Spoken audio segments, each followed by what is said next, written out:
Hi there. My name is Susie Bridges, and I am presenting today's Gallery Teachers Masterclass in correcting written error. This is the second of two workshops. The first one was called Correcting Oral Error. Today's agenda is to think about basically the importance of developing writing skills.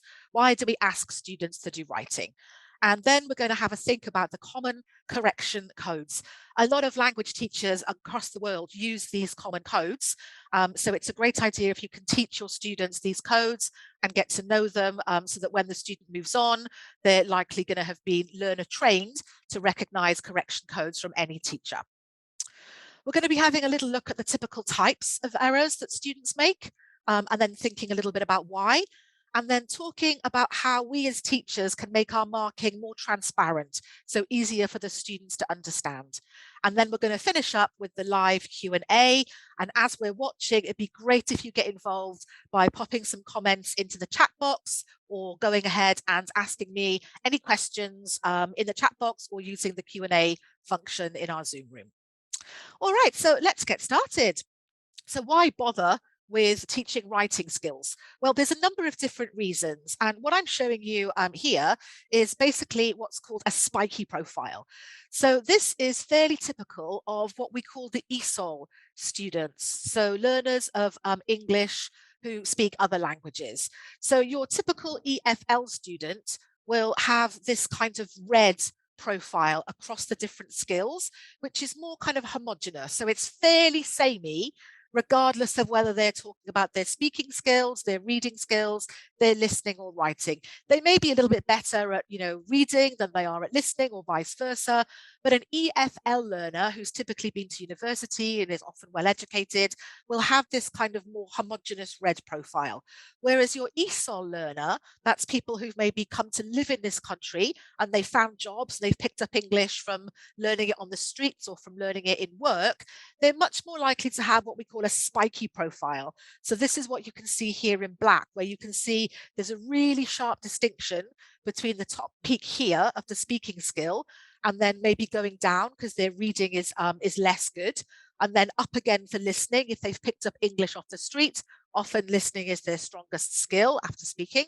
And then you can see we've got this plummet of the graph down here where writing is really low, because if they haven't been to school and they don't need to do any writing in their job, then writing is not going to be a skill that they're any good at. So it's really important, if they are coming to a language school, if they are coming to you for language lessons, that we as teachers try to work on all of the skills to avoid the students leaving with a spiky profile.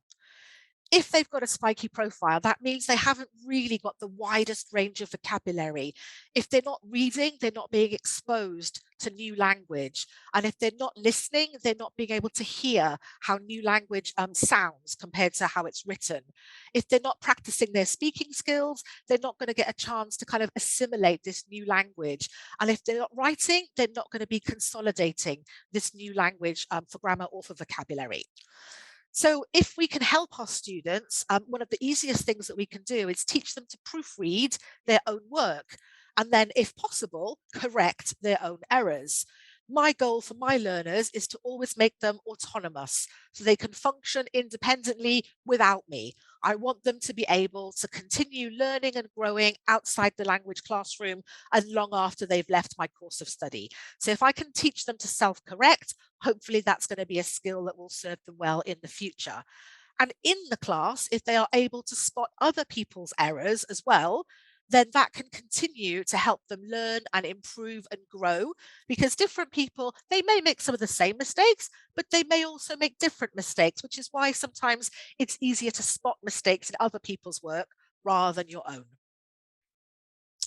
Writing is an important skill because they might be asked to complete a job application, particularly if they're going for things like hospitality or kitchen porter maybe, or they might actually be needed to write in the job themselves. So, I'm thinking about hospitality. Some restaurants might have everything on an electronic keyboard, but some might be the old-fashioned, you have to scribble it down and then pass the tag to the kitchen. And if they can't read your handwriting or understand what today's special is, then the poor customer ends up with who knows what to eat. We don't really want that to happen. And obviously, if your students are planning to take an exam to confirm the qualification of the level of English they've got, then writing is a really core skill needed in exams. And obviously, academic writing is super important if they're planning to continue to study at university. So there's 10 really good reasons why, as teachers, we definitely want to consider making writing an integral part of our language lessons for learners. So we're going to get them to do some writing, but why bother with correction? Why not just let them write and just leave them be? Well, here are some example statements from students. So we can see that there's an expectation from the learner that the teacher will correct all the mistakes. So I've got my own very strong opinions about that. I don't think it's helpful for the learner if we correct every single error, either in their spoken language or their written language. Depending on the level, as they're moving up towards exams, we might get a bit heavier in correction, but we just want to think about what gets in the way of communication. And those are the areas we're going to focus on first, or the areas that are maybe quick to fix. But we don't want to have red pen everywhere, because that's just going to confuse and demotivate our poor learner.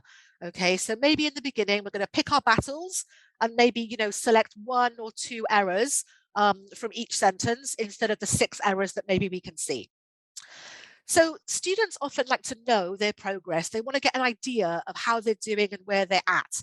So if we're not telling them, this piece of work is better than that piece of work, or, for this piece of work, you've got a 6 out of 10, for this piece of work, you've got an 8 out of 10, how can they know if they're improving?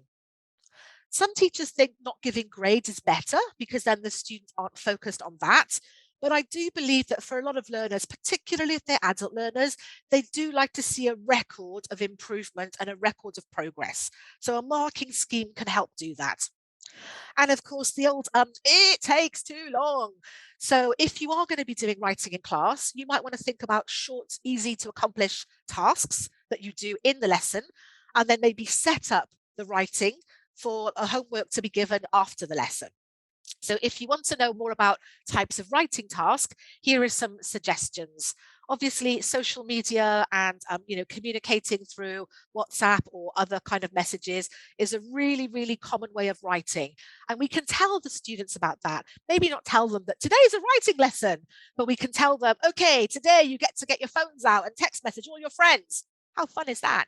And of course, if you think about the length of text messages, that's something short and simple and easy to achieve.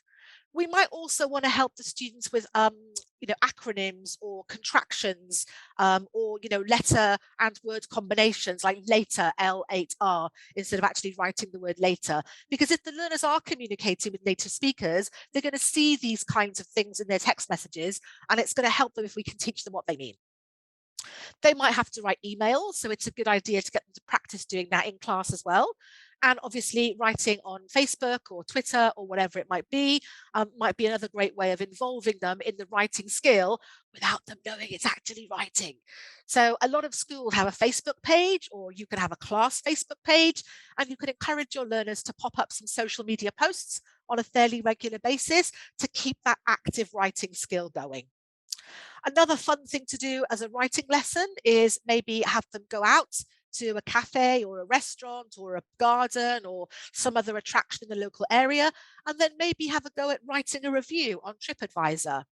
Possibly get involved in different forums, so they can contribute and they can listen to, they can read what other people are saying, and have a look at that. One lesson I've done with quite a lot of success is actually taking some snippets from discussion forums and review sites, because often these are written by non-native speakers, so they're full of delicious errors. So you can get your learners to correct the errors and then train them to start to recognize mistakes, which is fantastic for their own development. You might want to get them to do a class diary, or have them journal a little bit about their English language learning experience.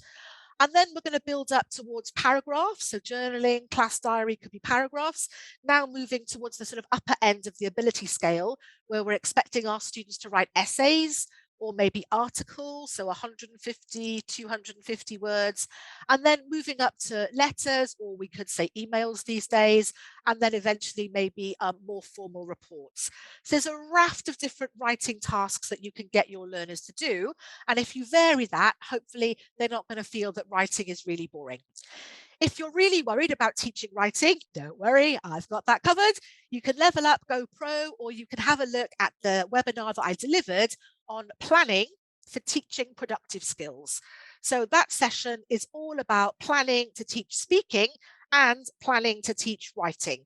Another reason that teachers don't do writing in class is they feel a little bit worried about the structure of a lesson. So this is just a screenshot taken from my productive writing session. And please feel free to go and have a look at that and then add your comments in the forum after. I'd love to know what you think.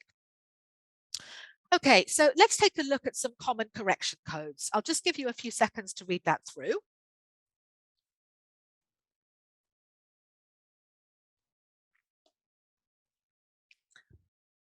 So you may have seen some of these common correction codes before. Maybe you're really familiar with them, maybe you're not, but they're kind of intuitive, I think. So when you're looking at a student's piece of work, rather than sort of like scribbling all over it and writing stuff in yourself, if you could maybe keep the correction codes down one side of the margin, or maybe just above where the error is made, if that's easier, the learners can be trained to recognize common correction codes. So if we pop in like a little arrow, then that's indicating that a word is missing. That's a really helpful thing for your Russians, your Chinese speakers, your Japanese speakers, who often forget the articles. So things like a and the, and they know this. So if you just pop in the little arrow, that's a reminder of like, oh yeah, that's a noun. I need to include a, or I need to include the. So P normally shows there's a mistake in punctuation. SP naturally indicates a problem with spelling.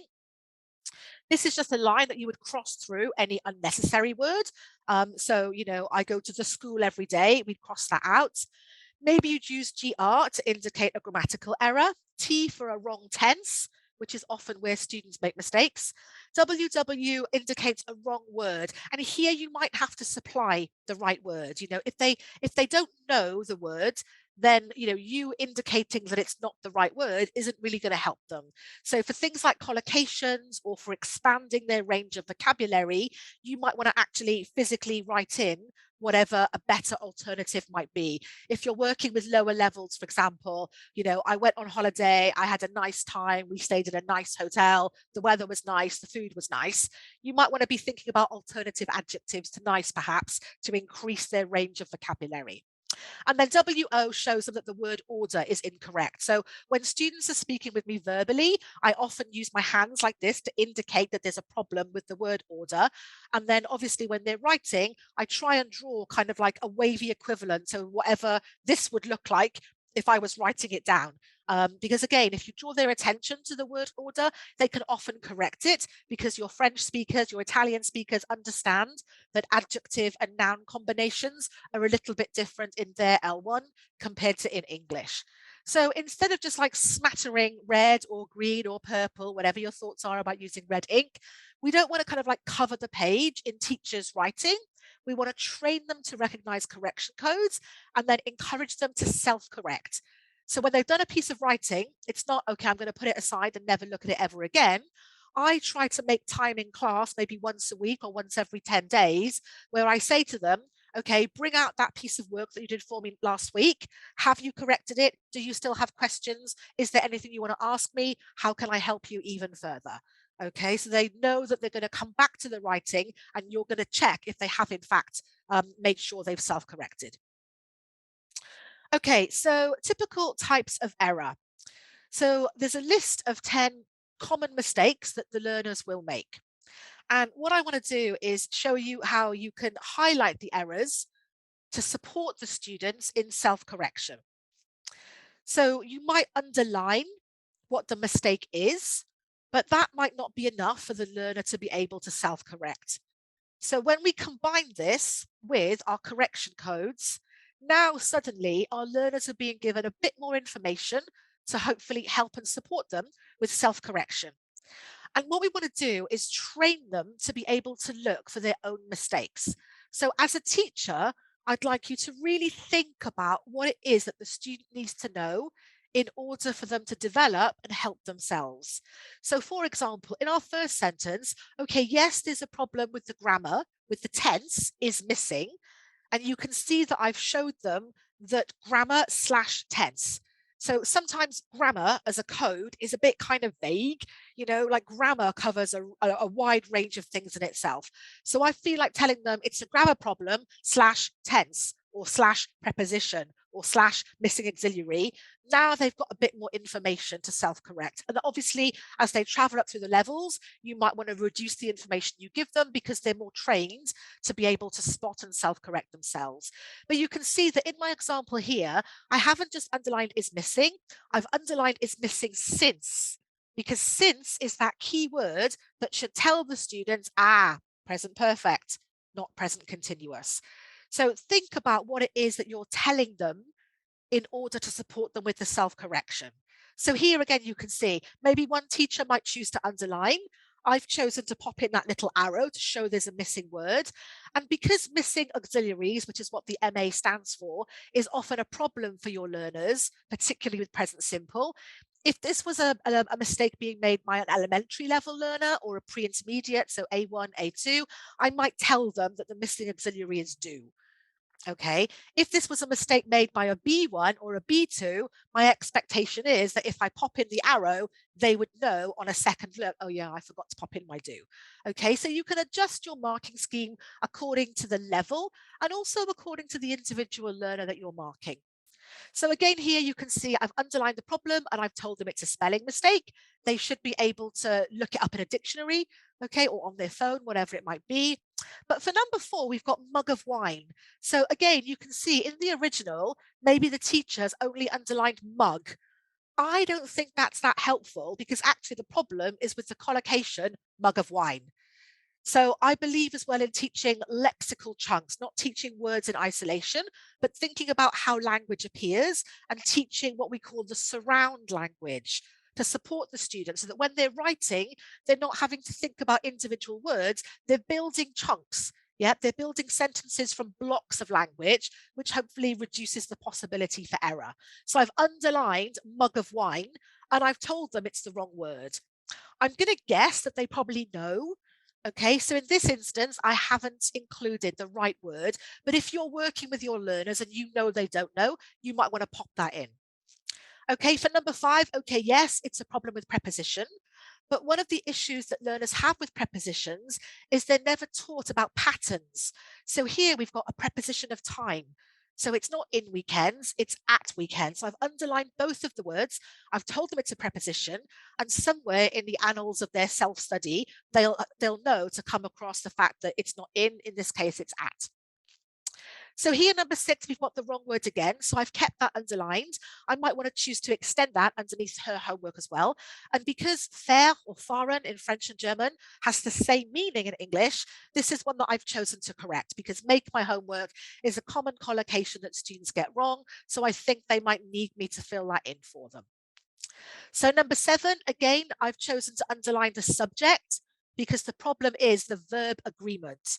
So with the common correction codes, if you're working with the same class day in, day out, you can also develop your own shorthand and then help them with their own common problems. So for me, that's things like adding in the MA for missing auxiliary or telling them it's a preposition problem or making them aware of a verb agreement. So John is my subject and the verb doesn't agree. It needs to have the S at the end. Okay, number 8, we've got 2 problems. So I've got spelling, and then I've told them there's a little missing word. Here you can see that I've got a punctuation problem. So they're misrepresenting possessive and confusing that with plural. I would expect them to know the difference if I draw their attention to it. And then here we've got an example of the word order problem. So I'm underlining the section of the sentence where they need to think about moving the order around. Okay, so these are really typical types of error that you're going to expect to come across on a regular basis, coupled with the kinds of codes that we can use in order to support them. So if we think about the reasons why students make mistakes, there's a number of different reasons for that. So at the lower levels, it might be that they're overgeneralizing a rule. So we can see that they've met the ED ending, so past simple, and then they're taking that idea and running with it, as it were.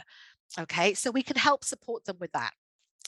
It could be a problem with L1 interference. So the native language doesn't have the same grammatical structures that English does. So for example, this is often the cause of the missing auxiliaries problem.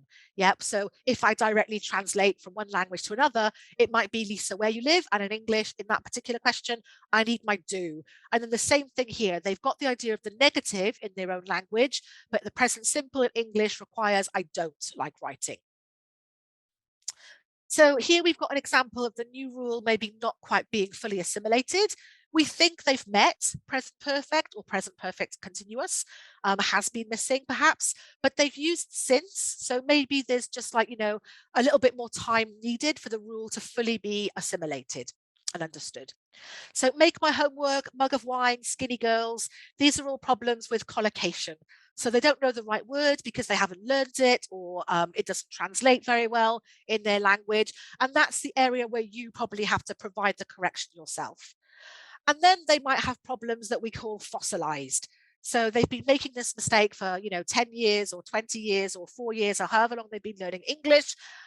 So things like verb and agreement, or your don't versus your doesn't, these are the areas that we want to draw their attention to, so they can start to recognize their mistakes, become more self-aware, and then hopefully try to reverse that fossilization process. So fossilize it is when the mistake is set in stone.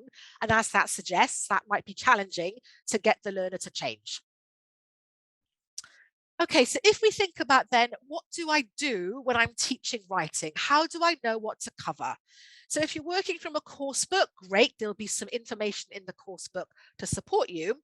But if you're not, then you might want to have a look at the CEF framework, the Common European Framework, which is a set of standards that we can expect each level to achieve, regardless of whether they're learning English in the UK, or Spanish in Australia, or English in Turkey, or French in Ontario. So the can-do statements you can look at, and you can adapt these so that your students can also understand them. So the A1 level is your elementary level, and what we would expect a typical A1 level learner to be able to do is to use everyday familiar expressions and basic phrases talking about concrete needs. So shopping, for example, I need to buy eggs, milk, whatever, or, I need to use the loo, or I need to borrow a book. So we're not talking about, intangible, abstract or conceptual ideas at this level. We're talking about things that we can see and that we can touch. So we would expect our students to introduce themselves, maybe use an email so that you can talk about pen pals, or if they're going to stay with a host family, sending some information about themselves, and interaction in a simple way, so they can ask some questions and respond, but hopefully the speaker with them will be patient and prepared to help. So if we look at the CEF framework statements, and obviously these go all the way up to C2 as well, there are can-do statements covering a range of different skills. So if you're worried about, oh, I don't know what to teach my students at this level, looking at the CEF framework can help you plan lessons, thinking about the main areas that we would expect a learner of a particular level to be able to do. And then, of course, if you're moving up and you're teaching IELTS, which is obviously a really common exam class, then you can have a look at the IELTS writing criteria. So there are basically 4 important things for the learners to consider. Have they answered the question? Basically, that's what task achievement or task response means. Often in IELTS writing, there's maybe 3 or 4 things they have to hit. So they'll be marked on, have they answered the question appropriately? They'll be marked on something called coherence and cohesion. So the way that I remember this is coherence means, can I understand it? Is it coherent? If you think about when somebody's drunk and they're mumbling, and we often say their speech is incoherent, meaning I can't understand it. So is their language coherent? And cohesion, does it stick together well? Are the paragraphs in a good order? Does the language flow? Are the sentences running nicely, or does it feel a bit kind of clunky and a bit disjointed and it doesn't really hang together very well? So that's coherence and cohesion. And then the range of vocabulary they can use, and the range of grammar and how accurate they are with grammar. Okay, so again, if you know this, and you can tell your students this as well, then you're all super clear about what it is that they're being marked on. And what I often do with my learners when I'm teaching IELTS is adapt this, but show them the actual marking criteria. So they've got an understanding of what it is that I'm looking for when I'm marking their work. And I've just taken a snippet from the higher ends of the band. So if I took IELTS, thank the Lord I never have to, but if I did, I would expect to get a 9 because I should be able to fully address all aspects of the task and develop my arguments on the position that I stand. Hopefully my writing fits together in a way that you think, okay, yeah, this is a nice piece of writing. And I've managed to remember about sentences and paragraphs and the difference between them. And hopefully my vocabulary would be natural and sophisticated, get me, with lots of different kinds of words, lots of different kinds of grammatical structures. So maybe some conditionals, some modals, good control of all the tenses, and only some minor errors that I've made because, maybe I was rushed for time or a bit stressed or something like that. So showing your students the writing criteria can really support them in their understanding of what it is that you're looking for. And using the ESOL marking scheme, if you're working with ESOL learners, is also a way to help and support them with that. Again, you might want to adapt it a little bit for them, but this is written with grades. So the CEF framework is just a series of generic statements about expectations at a level. The IELTS has the banding, so the students can see if I want to achieve level 7, these are all the things that I have to know how to do. And then bringing it down, this is an entry level 3. So probably like, your A2, your pre-intermediate level, showing them if they were doing an exam, how many marks they'd be given according to the content. So what have they written? The range. So thinking back to my example of I had a nice holiday in a nice hotel with nice food and nice weather. Okay, so I've got food, weather, hotel, holiday, but I haven't really got much of a range in my adjectives. They're also going to be marked on their punctuation. So do they understand when a full stop is needed, when a capital letter is needed? Can they use apostrophes appropriately? Are the sentences correct for that level? So here it's entry 3, so about, like A2, bottom end of A2, and spelling. So you can see here that, if relevant and common and familiar words are spelled correctly, they're going to get full marks. If they've had a go at like a highfalutin, fancy pants, sophisticated word, and they've got the spelling wrong, that doesn't detract from the marks that you're going to give them, because my expectation is they wouldn't know how to spell a word like sophisticated, for example. Okay, but they would know how to spell a word like weather, okay, or friends, for example. So these kinds of marking criteria can really help and support your learners if they understand what it is that you're looking for. And as a teacher, in the ESOL curriculum, there are much more specific examples of what you're expecting from your learners. And I think the lesson to take away from that is when you're giving your learners a writing task to do, providing them with a model so they can look at what they are aspiring to achieve is going to help and support them level up.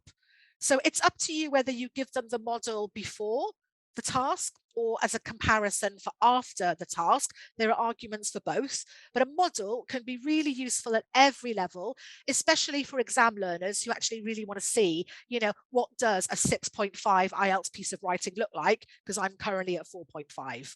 Or if I'm studying for like the Cambridge Advanced exam, how different is that from the first certificate exam, the FCE?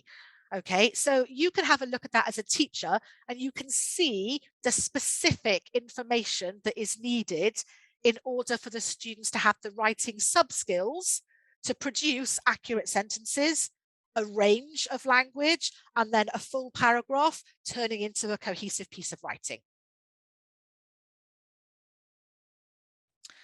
Okay, so just a quick look at some examples of learners' written work. So here you can see a student's piece of work that I've just taken off the internet, okay, because it had some codes.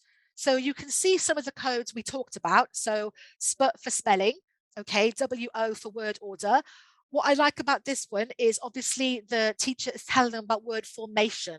So word families, norm, normally, things like that. So there's obviously a relationship between the teacher and the students that they're introducing their own codes. I like the idea of with a spelling as well, being even more specific and saying, look, you've got a problem with the plural, and particularly this particular phrase, one of the. So whatever the noun is in the phrase one of the, they need to remember I'm talking about one in a group of things. So the plural is missing there. So I like that they've got the correction codes. The thing that I think needs to be added is maybe underline exactly where the error is, unless you're super confident that your learner will be able to spot it. But my guess is if they're having problems with word formation and plurals, they might just need that little bit of extra help of, look, here's where your problem is. Okay. And I would also try to ensure as well that I've commented on what they've said. So something like, what a lovely story, or I've always wanted to go to Disneyland, I'm really jealous. So not just going mistake, mistake, mistake, mistake, but showing the student, look, I've read what you've told me, I've understood what you've said, and here is my human response to that. Okay, so definitely some good things about using codes, but maybe just like giving the student more support about where the error is, and just something on, you did a great job of explaining your trip to Disneyland, well done. So here's another example. This is taken from an ESOL paper. So the question is highlighted here. So the idea is that the students would be trained with your support to look at the question and highlight what they need to do to get full marks for task achievement or task response. So for this one, they need to understand that it's an email. So it has to have appropriate beginning, appropriate ending. Needs to include my feelings. So I'm going to be looking for some adjectives describing my feelings. And I also have to hit a third thing of suggesting alternatives because the activities have been postponed or cancelled. Okay, so the students need to understand there are 3 things that they have to do in order to actually achieve the task. So it would be really great to see you guys get a little bit involved here in the chat box, because if you just take some time to have a look at what T says, what would you pick out to comment on or to focus on to help them in terms of error if we think about the marking criteria being about the content? So have they answered the question? The range, is there a good variety? Have they used a combination of short sentences and complex sentences? What's the vocabulary like? How's their punctuation? Have we got capital letters in the right place? Have we got, ends of sentences? How's their grammar? And what's the spelling like? Okay, so if we were looking at 5 different criteria, would you choose to comment on all of them? Or for this particular student with this length of piece of work, would you maybe just pick out, maybe 2, maybe 3? So any suggestions that you've got or any feelings that you've got about what you would do in that situation, pop your answers in the chat box for me, and then hopefully that will stimulate a bit of a discussion for us. Okay, so coming to the close of our webinar on correcting oral writing, set yourself mini goals. Do regular writing tasks so that when you say, we're going to do a bit of writing, the response is, because they're used to doing it. They do it all the time. Okay, or just don't tell them it's writing. Say, we're going to practice writing messages on your phones. Great, we're going to get the class Facebook page up. We're going to write some things on it. Okay, give them access to marking schemes so they know what it is that you're looking for. So there's no confusion about, you scored 2 out of 10, but why, teacher, why? Here's why. Okay, try to remember that even if they scored 2 out of 10, comment on the content as well. Don't just highlight the mistakes. Okay, so like, you gave it a good try, but you only wrote 3 sentences. I was looking for 10 or 12 sentences. Okay, so give them some kind of feedback on the content. And do make sure that if you're sending work back with self-correction codes, you block in a little bit of time where they can come back to you and you can check they've self-corrected, or they can come back and go, I really don't know what this word is supposed to be, or I'm really not sure about the order of this sentence. Okay, so think about those mini goals in your classes for yourself and your learners. And the reason that we need to correct writing is that if we never make any corrections to our learners' output, whether that be oral or written, then all of those mistakes are going to crystallize, they're going to fossilize, they're going to be set in stone. And that means that they're taking mistakes into the outside world, away from the safe and patient space where you're willing to do the work to help them, into a busy cafe or a busy bus driver or a job interview. So we have a duty of responsibility for our learners to help make sure that they're improving and developing and correcting themselves as they move forward in their English language learning journey. Okay, so we've covered the importance of writing. We talked about different correction codes and how you can develop your own shorthand with your own particular class. We've talked about the kinds of mistakes students make why they make mistakes, and therefore how much input you need to give them as a result, or how much teaching you need to do if everybody is making the same mistake with grammar. Okay, maybe go back and revise the present perfect continuous.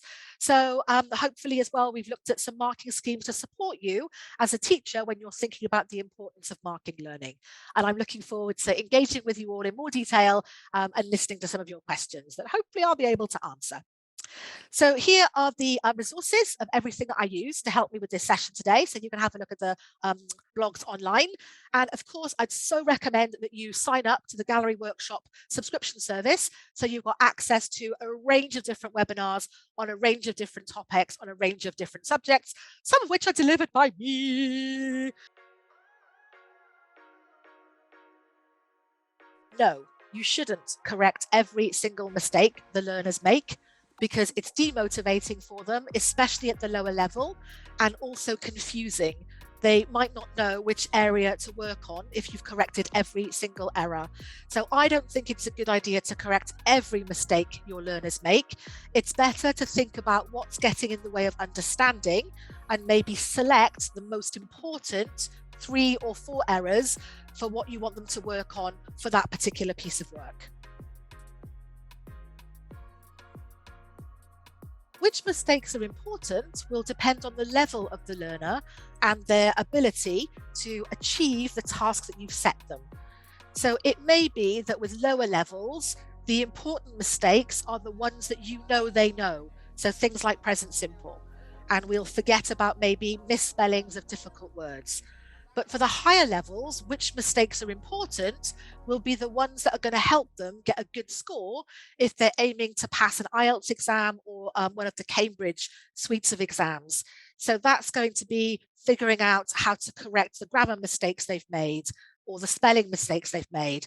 So how do I know which mistakes are important is very much going to depend on the level that your learners are at.